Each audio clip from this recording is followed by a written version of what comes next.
സർക്കാരും കേരള ബാങ്ക് മാനേജ്മെന്റും നടത്തുന്ന തൊഴിലാളി വിരുദ്ധ നടപടികൾ അവസാനിപ്പിക്കണമെന്നാവശ്യപ്പെട്ട് കേരള ബാങ്ക് എംപ്ലോയീസ് കോൺഗ്രസിന്റെ നേതൃത്വത്തിൽ ഏകദിന പണിമുടക്ക് നടത്തി.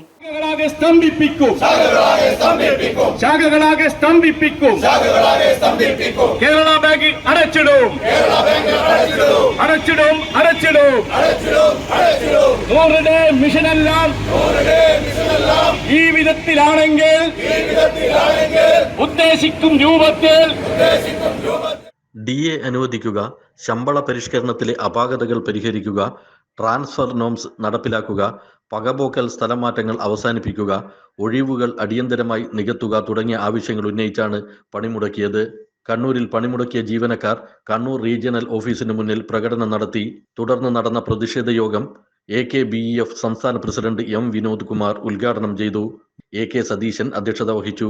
AIBA ജില്ലാ secretary Vimal, Manoj Kuveri, P. Sunilkumar, MK Shyamlal, Nikhil, KP Pradeep Kumar, K. Bijali, TP Sajid, K. Preman എന്നിവർ സംസാരിച്ചു.